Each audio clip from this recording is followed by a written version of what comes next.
E quando eu vou falar dos atributos de Deus, que é o tema central dessa lição, para quem já fez algum curso de teologia, vai saber do que eu vou falar agora aqui. Para se falar dos atributos de Deus, são usadas duas ferramentas em teologia. Número 1 é o antropomorfismo e 2, a antropopatia. E o que são isso, pastor? São recursos utilizados para que nós, meros seres humanos, limitados, falíveis, possamos ter uma condição mínima, né, de termos uma ideia, ou pelo menos um lampejo do que é Deus ou do que se passa na eternidade. Antropomorfismo fala daquilo que é físico. Por exemplo, lá no céu, eu preguei aqui sobre a Nova Jerusalém, Apocalipse 21 e 22 vai falar de cidade de ouro, de cristal. Só que isso não existe lá no céu, irmão. Isso aqui é coisa da terra. Isso é chamado de antropomorfismo, né? Deus revela a João de uma forma que ele possa compreender, para que ele possa descrever o que ele está vendo. Porque se Deus revela para João, de fato, como é a Nova Jerusalém, da forma como ela, na essência que ela é, João não teria condições de escrever na linguagem humana o que ele estava vendo. Aí Deus pega, por exemplo, um dos metais mais valiosos aqui no planeta, que é o ouro, e vai mostrar para João que o ouro na Nova Jerusalém é o chão, para mostrar que o que há lá no céu é muito maior, mais infinito do que a nossa mente possa captar. E a antropopatia fala de sentimentos. Tudo que for relacionado a sentimentos e que é atribuído a Deus é só uma forma para que nós possamos ter, repito, um lampejo do que se passa no coração de Deus, porque é muito mais além. Então, falar de amor aqui, irmãos, nós estaríamos só na ponta do iceberg, tá? Porque Deus é infinitamente maior, infinitamente, assim, tão grandioso. Por exemplo, o Salmo 139, versículo 6 vai dizer: tal ciência grandiosa, tão alta que eu não posso alcançar. Paulo vai escrever aos Coríntios dizendo: quem é que conhece a mente de Deus? Pelo fato dela ser tão grande. Então, é um assunto muito denso, é complexo, é forte, e eu convido a você a fazer um curso teológico, tá? Porque vale muito a pena, tá? E aí, no segundo tópico, irmãos, isso me enche assim de muita emoção, tá? Porque ele vai falar: o amor de Deus se revelou no Filho. João 3,16, ele é o texto de ouro da evangelização mundial. Como foi muito bem falado pelo pastor Davi Silveira, a expressão que existe em João 3,16, porque Deus amou o mundo de uma tal. A Bíblia tem 31.173 versículos, e nenhum deles é capaz de descrever com originalidade o tamanho desse amor. Nem mais o habilidoso e destro escritor, nem mais o exímio exegeta pode botar no papel como se dá o tamanho do amor de Deus. E aí, tentando responder a pergunta do pastor Josué Melo, o amor de Deus, ele é bem diferente do amor do homem, que eu vou falar lá no final da lição, tá? O amor de Deus, na expressão teológica da Bíblia é o amor ágape, que em algumas das variáveis do seu significado quer dizer amor verdadeiro, amor puro. E esse amor não exige nada em troca. E quando Deus nos ama, aqui, o amor de Deus, não é só sentimento, como diz o autor. Eu geralmente costumo dizer que o amor não é sentimento, ele é majoritariamente racional e regado por um sentimento. Deus, quando ele olha para a raça humana, ele simplesmente decide nos amar. Ele é quem quer nos amar. Não há e nunca houve absolutamente nada em nós que pudesse atrair a atenção de Deus. Nada. Aqui, no reino dos homens, o homem, quando se interessa por uma moça, ele vai ligeiramente olhar para o aspecto físico. Ele vai observar algo que vai lhe atrair, que vai atrair a sua atenção, que vai despertar o seu interesse. Com Deus foi justamente o contrário. Quando Deus olha para a raça humana, Ele não vê absolutamente nada que interesse a Ele, mas Ele simplesmente resolve nos amar. A bem da verdade, nós estávamos mortos em nossos pecados e nos nossos delitos. A expressão da Bíblia vai dizer que nós estávamos em estado de putrefação espiritual. O germe do pecado caminhava sobre o nosso corpo espiritual.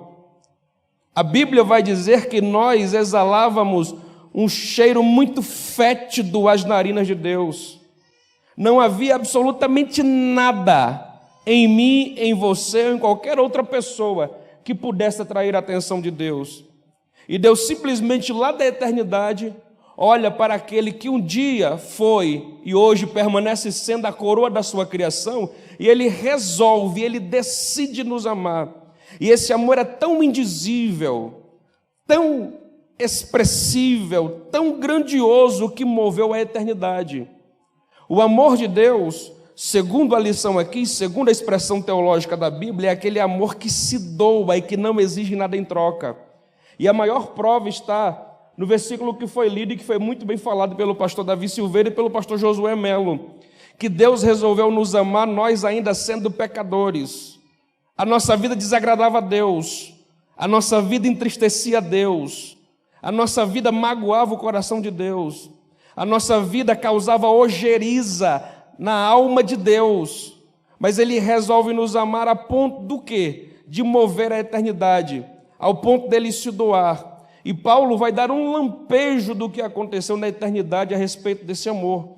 Filipenses capítulo 2, a partir do versículo 5, ele vai dizer assim: de sorte que haja em vós o mesmo sentimento, ou seja, o mesmo desejo, a mesma expressão que houve em Cristo Jesus, o qual, sendo Deus, não teve por usurpação o ser igual a Deus, antes se esvaziou, se humilhou e veio e assumiu a forma de homem, e na forma de homem se humilhou mais ainda e foi obediente até a morte e morte de cruz. Se você leu algum livro de mitologia grega, você vai ver que uma das maiores humilhações para um deus da mitologia grega é a humanização. É ele se humanizar. E Deus resolve fazer isso.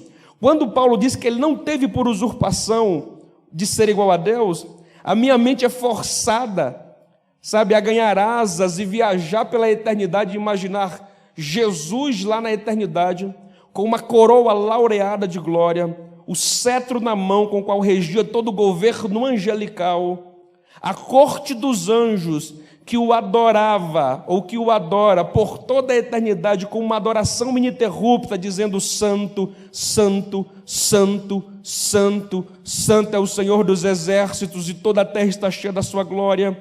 Jesus vestido com roupas reais, angelicais e talares e resplandecentes, e repentinamente este amor começa a incomodar Jesus, de uma forma tal que ele resolve por alguns instantes retirar a coroa laureada de glória, encostar o cetro com o qual regia o governo celestial, retirar suas vestes reais, resplandecentes, angelicais e talares, dar uma pausa na adoração perfeita dos anjos, sair da eternidade, entrar no Cronos, no tempo que foi muito bem falado na lição anterior, e se humanizar, no afã de resgatar quem?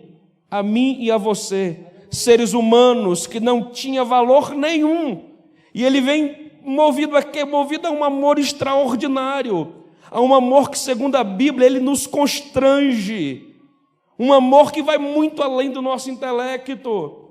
É por isso que nós vivemos pela graça. Eu concordo plenamente com o que o pastor Davi Silveira disse: a graça não é fruto da nova aliança, a graça é fruto da eternidade. A graça existe lá na eternidade, não é do Cronos. E a graça é algo tão grandioso porque ela vem justamente em cima daquilo que nós não merecíamos. É por isso que graça é chamada de favor imerecido. Graça vai muito além disso. Você não pode fazer absolutamente nada em retribuição ao amor que Deus deu e manifestou a sua vida.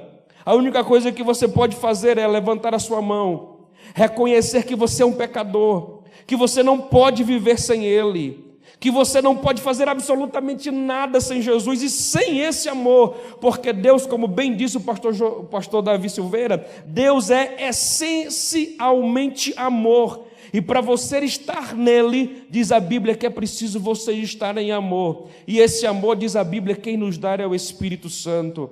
Então reconheça a sua natureza pecaminosa, valorize o sacrifício de Jesus no Calvário. Quando nós pregamos, quando nós anunciamos e quando nós conclamamos o povo a aceitar a Jesus, nós estamos convocando o povo a dar uma olhada para o Calvário e ver a maior expressão de amor e fazer valer esse sacrifício, o dilacere, vitupério, salvífico de Cristo lá no Calvário, por nós, que foi a maior expressão de amor. Eu tentei aqui, irmãos, dar uma resumida do tópico 2, não sei como é que está meu tempo aí, pastor, porque o meu cronômetro aqui parou. Eu não olhei. Tá? Mas é essencialmente isso, irmãos. Não é moeda de troca, porque você não pode oferecer nada a Deus. Nada, nada. O que você pode oferecer é a sua vida, tentar ser obediente, viver em santidade. A salvação, ela tem 4 estágios. Número 1, justificação. Número 2, regeneração.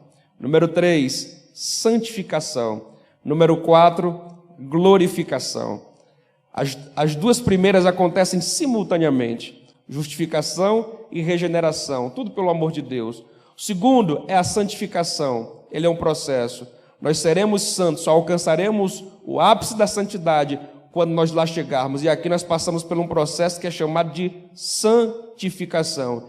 E nós procuramos ser santos por quê? Porque Ele é santo. E já que Ele é essencialmente amor, e para estarmos nele temos que estar em amor, e para estarmos com Ele nós temos que ser santo como Ele é, porque Ele é. Então é um processo. E por fim a glorificação, que acontecerá no dia do arrebatamento da igreja, que Jesus voltará para buscar você que Ele ama, você a quem Ele deu e manifestou o seu grande amor. E eu não sei se eu ainda tenho mais tempo, eu quero só falar mais uma coisa. 1 Coríntios capítulo 6, versículo 20 diz assim: e fostes comprado por bom preço, portanto, glorificai a Deus nos vossos corpos e nos vossos espíritos, os quais pertencem a Deus. Você foi comprado, e geralmente quando a gente compra alguma coisa tem um preço, não é isso?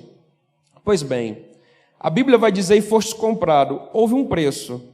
1 de Pedro, capítulo 1, versículo 18, Pedro vai dizer, e fostes comprado por bom preço. Aliás, e não foi com coisas corruptíveis dessa vida que fostes resgatado da vossa vã maneira de viver, como prata e ouro, mas com o precioso sangue de Jesus, como de um cordeiro imaculado e incontaminado. O preço foi o sangue de Jesus. Só que a partir do momento que Ele compra você, você não passa mais a ter um preço, você passa a ter um valor.